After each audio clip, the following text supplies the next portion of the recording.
Movie start होती है और एक साइंटिस्ट को दिखाया जाता है जो बताती है कि इस धरती पर ग्लोबल वार्मिंग होने की वजह से इस धरती का तापमान बहुत ज़्यादा बढ़ चुका है और इस धरती पर मानव जीवन बहुत ही जल्दी समाप्त हो जाएगा।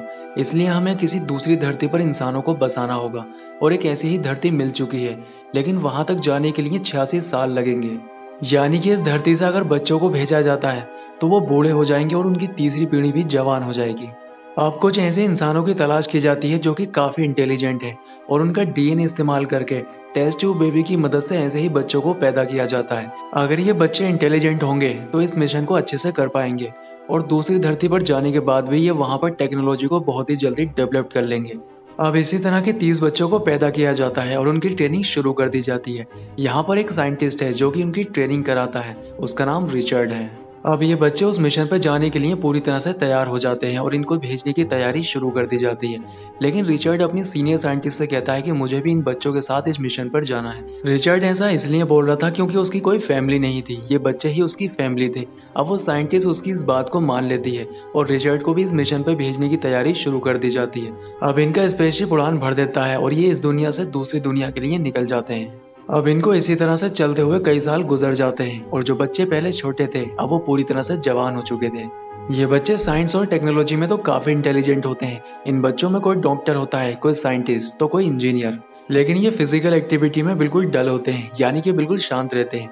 और ऐसा इसलिए होता है क्योंकि इन सभी बच्चों को खाने के साथ एक ब्लू कलर का केमिकल दिया जाता है जो कि इन सभी बच्चों की इंसानी फीलिंग को दबा कर रखता है, जिससे मेल और फीमेल एक दूसरे के करीब ना आ सके। क्योंकि अगर ऐसा होता है तो इस स्पेसशिप पर काफी ज्यादा पॉपुलेशन बढ़ जाएगी, जिससे ये मिशन पूरी तरह से फेल हो सकता है।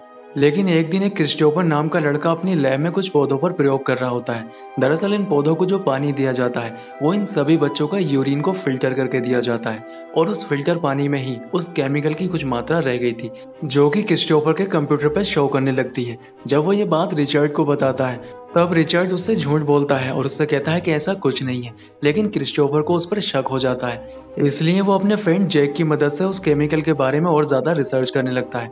तब उसे पता चलता है कि ये एक प्रकार का केमिकल है जो लड़का और लड़की के अंदर फिजिकल होने की चाहत को मार देता है। यहाँ पर इनको ये भी पता चल जाता है कि उस केमिकल को इन्हें डेली उस नीले ड्रिंक के साथ दिया जा रहा है, इसलिए ये उस ड्रिंक को लेना बंद कर देते हैं और ये इस बात को अपने कुछ साथियों को भी बता देते हैं। अब ड्रिंक ना लेने की वजह से इनकी फिजिकल एक्टिविटी काफी ज्यादा बढ़ने लगी थी, यानी कि ये काफी ज्यादा एक्टिव रहने लगे थे। एक दिन क्रिस्टोफर रिचर्ड से पूछता है कि स्पेसशिप के अंदर एक सीक्रेट चैम्बर है, आखिर उसमें क्या है। तब रिचर्ड उससे कहता है कि वो चैम्बर तुम्हारी तीसरी पीढ़ी के लिए है और उस चैम्बर में क्या है इस बात का मुझे भी पता नहीं है। इसके बाद रिचर्ड धरती पर एक मैसेज भेजता है। वो धरती के लोगों से कहता है कि हमें इन बच्चों को सारा कुछ सच बता देना चाहिए क्योंकि ये बच्चे काफी ज्यादा इंटेलिजेंट हैं और ये सारी बात को समझने लगे हैं, इसलिए हमें इनको पूरी बात बता देनी चाहिए। इनको ये भी पता होना चाहिए कि इनका पूरा जीवन इसी स्पेसशिप पर खत्म होने वाला है और ये जब तक नई धरती पर पहुंचेंगे ये पूरी तरह से बूढ़े हो चुके होंगे। अब रिचर्ड जो मैसेज रिकॉर्ड कर रहा था उस मैसेज को धरती पर पहुंचने में 2 महीने लगने वाले थे। अब केमिकल ना लेने की वजह से क्रिस्टोफर और जैक दोनों के ही अंदर इंसानी फीलिंग जागने लगी थी और वो एक स्टेला नाम की लड़की को पसंद करने लगते हैं। जैक एक दिन स्टेला से अपने प्यार का इजहार करता है, लेकिन वो उसकी बात का कोई भी जवाब नहीं देती है। तब जैक उसका हाथ पकड़ लेता है, लेकिन तभी रिचर्ड वहां पर आ जाता है और वो उससे कहता है कि यहाँ पर किसी को टच करना अलाउड नहीं है। अब रात को स्पेसशिप पर कुछ हलचल होने लगती है जिसकी वजह से ये सभी लोग डर जाते हैं। अब यहाँ पर क्रिस्टोफर और जैक दोनों ही एक लड़के के पास जाते हैं जो कि इस स्पेसशिप को मॉनिटर कर रहा था। यहाँ पर वो उस लड़के से स्पेसशिप पे हुई हलचल के बारे में पूछते हैं। तब वो लड़का उनसे कहता है कि मैंने सभी कैमरे चेक कर लिए हैं और मुझे ऐसा कुछ भी दिखाई नहीं दे रहा है। तब क्रिस्टोफर जैक से कहता है कि ये हलचल स्पेसशिप में लगी कूलिंग मशीन के कारण होती है, ये बात मुझे रिचर्ड ने बताई थी। तब जैक उससे कहता है कि तुम्हें रिचर्ड की बात पर ध्यान नहीं देना चाहिए क्योंकि वो काफी ज्यादा झूठ बोलता है। इसके बाद हमें रिचर्ड को दिखाया जाता है जो कि स्टेला को लैब के अंदर कुछ समझा रहा होता है, लेकिन ऐसा करते हुए वो स्टेला के कंधे पर हाथ रख लेता है। अब ये सब जैक भी देख रहा होता है और उसे काफी गुस्सा आता है क्योंकि जैक ने जब स्टेला का हाथ पकड़ा था तब रिचर्ड ने उससे मना किया था स्टेला को टच करने के लिए, लेकिन आज वो खुद ही स्टेला को टच कर रहा है। अगले दिन स्पेसशिप में फिर से कोई खराबी आ जाती है जिसे रिपेयर करने के लिए बाहर जाना था। इसके लिए रिचर्ड जैक को अपने साथ जाने के लिए चुनता है। अब जैक अपना सूट पहनने के लिए रूम के अंदर जाता है जहाँ पर स्टेला भी होती है। वो स्टेला से अपने प्यार का इजहार फिर से करने लगता है, लेकिन स्टेला उसे ऐसा करने के लिए मना करती है।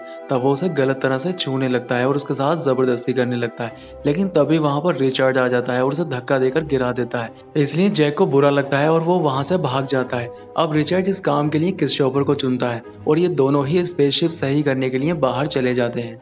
अब जैक स्पेसशिप के कंट्रोल रूम में आ जाता है। दूसरी ओर क्रिस्टोफर और रिचर्ड दोनों ही स्पेसशिप को सही कर रहे होते हैं, लेकिन तभी उनके सामने एक अंधेरा सा छा जाता है और रिचर्ड को जोरदार शॉक लगता है। लेकिन क्रिस्टोफर काफी मेहनत करने के बाद रिचर्ड को स्पेसशिप के अंदर ले आता है। जब उसका सूट निकाला जाता है तो वो काफी ज्यादा जल चुका था। अब रिचर्ड को बचाने की काफी कोशिश की जाती है, लेकिन उसे बचा नहीं पाते हैं और उसकी मौत हो जाती है।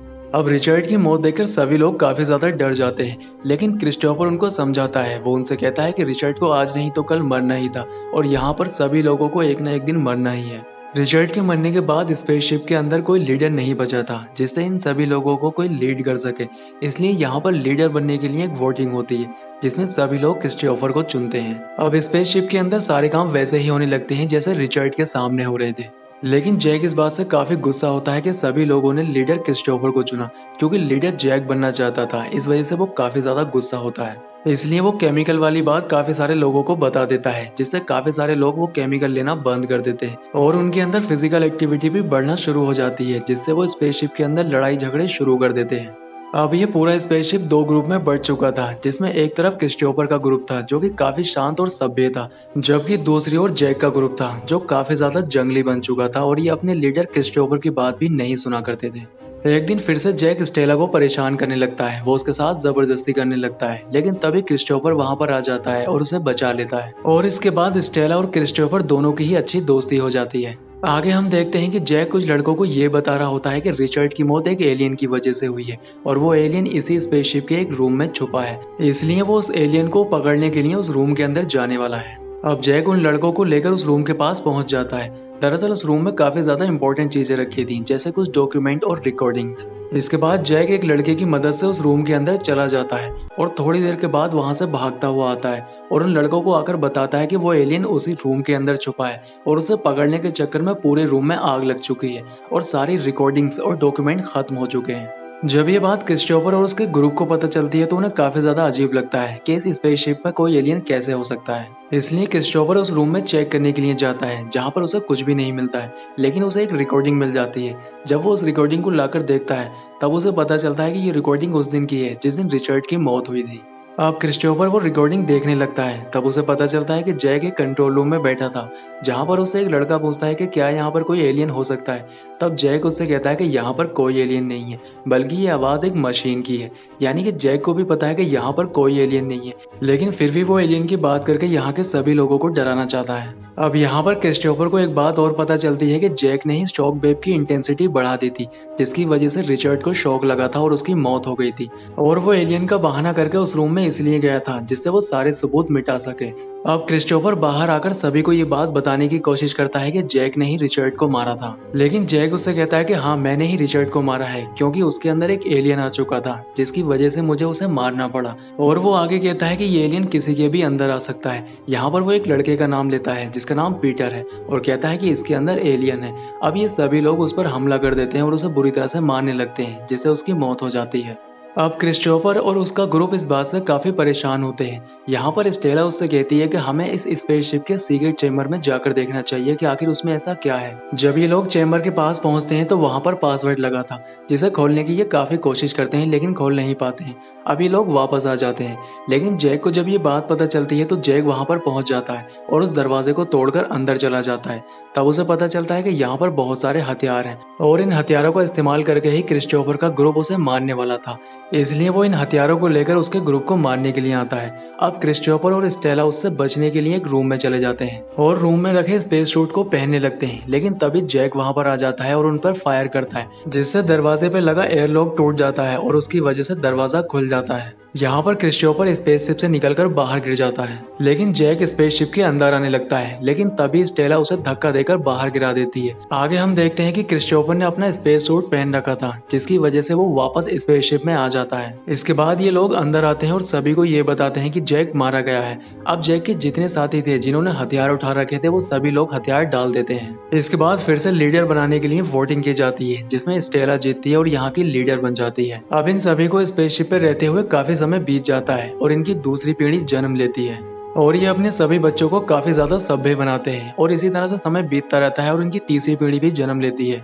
अब स्टेला और क्रिस्टोफर पूरी तरह से बूढ़े हो चुके थे, लेकिन फाइनली ये अपनी नई दुनिया तक पहुंच जाते हैं और इसके साथ ये मूवी का एंड हो जाता है। दोस्तों, वीडियो अच्छा लगा है तो वीडियो को लाइक करें और चैनल को सब्सक्राइब जरूर करें। तो मैं आपसे मिलता हूँ इसी तरह की किसी नेक्स्ट वीडियो में।